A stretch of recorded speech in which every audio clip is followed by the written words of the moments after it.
जय महाराष्ट्राची एक विशेष बातमी पाहूया। मुंबईकर एका दहशतीखाली आहेत आणि दररोज 370 मुंबईकरांना या दहशतीचा फटका बसतोय। कोणती आहे ती दहशत पाहूया जय महाराष्ट्राचा हा स्पेशल रिपोर्ट।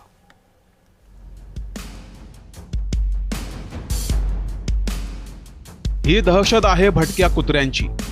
जागोजागी दबा धरून बसलेल्या कुत्र्यांमुळे मुंबईकर हैराण झालेत। दररोज तब्बल 370 मुंबईकरांना कुत्रे चावतायत। गेल्या काही वर्षात किती मुंबईकरांना भटके कुत्रे चावले याची आकडेवारी भयावह आहे। वर्ष 2010 77,484 कुत्रे मुंबईकरांना चावलेत।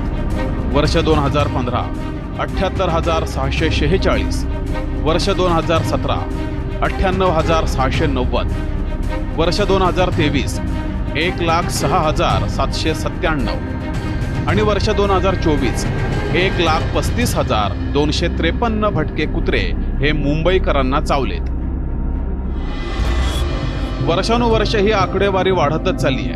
बरं, पालिकेने यावर काही उपाययोजना केली नाही का? तर केली आहे।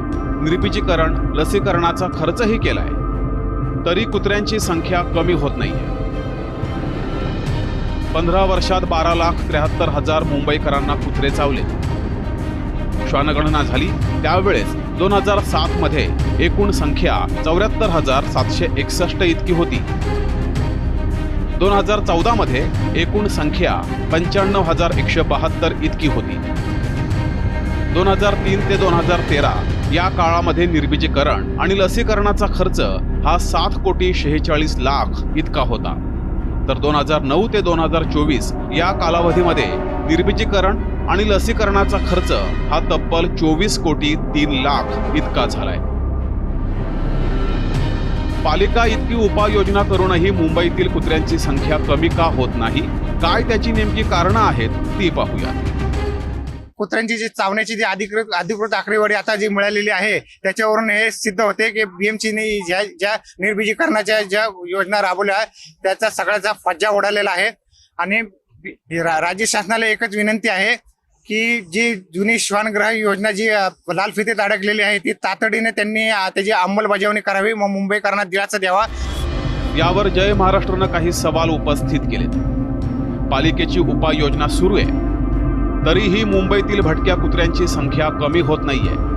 त्यामुळं भटक्या कुत्र्यांची नसबंदी खरंच झालीये का, की तो फक्त फार्स होता? श्वानगृह बांधण्याचा प्रस्ताव धूळ खात का पडलाय?